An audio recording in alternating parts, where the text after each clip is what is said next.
संस्कार धानी में बसंत पंचमी का पर्व भक्ति भाव के साथ मनाया गया। शहर के भरतीपुर स्थित श्री सिद्धेश्वर शिव पार्वती मंदिर में बसंत पंचमी के मौके पर शिव पार्वती विवाह महोत्सव की लग्न पत्रिका लिखी गई और फिर मंदिर के पुजारी ने विधि विधान से भगवान शिव और माता पार्वती के विवाह की लग्न पत्रिका पढ़कर सुनाई। इस मौके पर बड़ी संख्या में श्रद्धालु मौजूद रहे।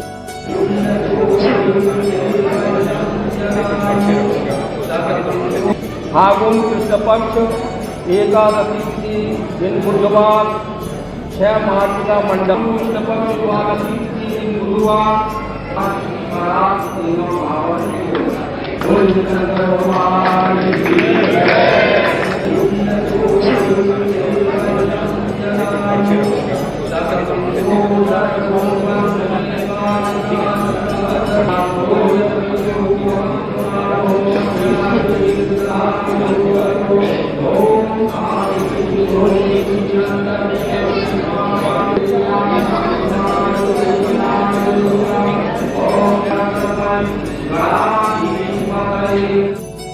गौरतलब है कि विगत 73 सालों से चली आ रही परंपरा के अनुसार बसंत पंचमी के दिन भगवान शिव और माता पार्वती के विवाह की लग्न पत्रिका लिखी जाती है। बुधवार को शुभ मुहूर्त में भगवान शिव के विवाह की लग्न पत्रिका श्रद्धालुओं को पढ़कर सुनाई गई। इस मौके पर भगवान भोलेनाथ का विशेष श्रृंगार कर पूजन अर्चन किया गया।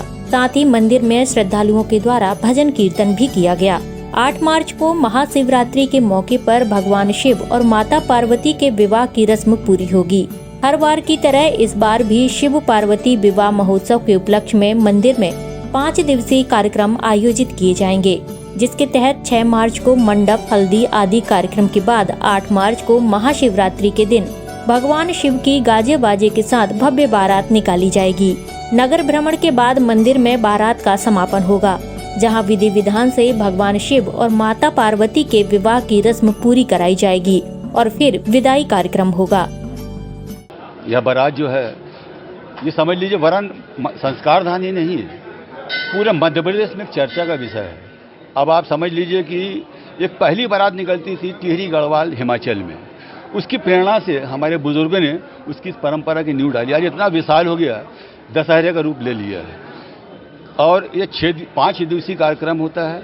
उस कार्यक्रम में जिस प्रकार हमारा सामाजिक कार्यक्रम होता है, विधिवत शादी विवाह है, वर पक्ष बनाए जाते हैं, वधू पक्ष बनाए जाते हैं, सभी लोग सम्मिलित होते हैं और सभी का सहयोग रहा था। और विधिवत वैसे ही कार्यक्रम हम लोग करते हैं, पूरा समाज हमारा मिलकर। और दीगर समाज भी जो असर रहते हैं उनका भी सहयोग रहा था, किसी का मानसिक रूप से, और जितने समाज के लोग हैं, किसी का मानसिक रूप से, किसी का आर्थिक रूप से, किसी के शारीरिक रूप से सहयोग रहा था।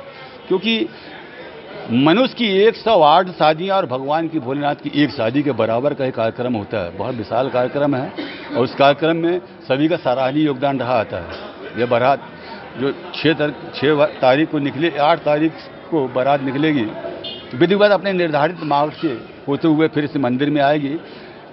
पहले तो संख्या कम थी, आज कम से कम 2 से 3 लाख लोग इस भगवान की बारात का दर्शन करते हैं।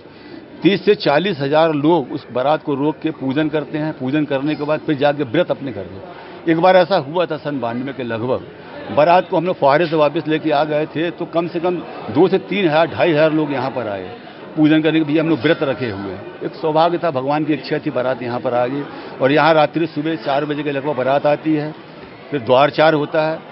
उस द्वारचार को करने के बाद भगवान के यहाँ पर शादी विवाह रचाया जाता है और हवन इत्यादि आरती होने के बाद फिर कार्यक्रम संपन्न होता है। इसी तारतम्य में आज क्या कार्यक्रम रखा? आज बसंत पंचमी के उपलक्ष्य में और भगवान शंकर व माता पार्वती का लगन का कार्यक्रम आयोजित हुआ है। हाँ, लगन पत्रिका वांचे पंडित जी बैठे हुए थे मंत्रोच्चारण के साथ और सुबह से भजन कीर्तन चल रहा था, वह संपन्न हुआ। प्रसाद वितरण भी होगा।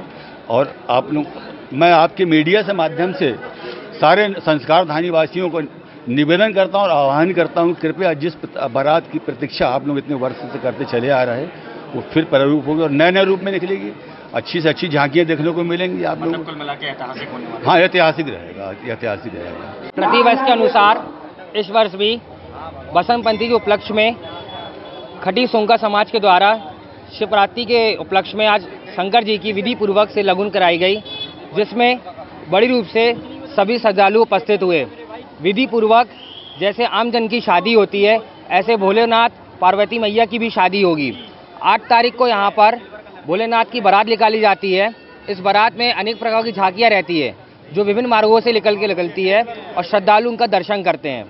उसी प्रकार 9 तारीख को यहाँ पर विदाई का कार्यक्रम रहता है। उसमें भी विदाई के कार्यक्रम में विभिन्न प्रकारों की रूट से यहाँ पर श्रद्धालु रखते हैं और दर्शन करते हैं। इस धार्मिक आयोजन में सभी श्रद्धालुओं से बड़ी संख्या में शामिल होने की अपील मंदिर समिति के द्वारा की गई है।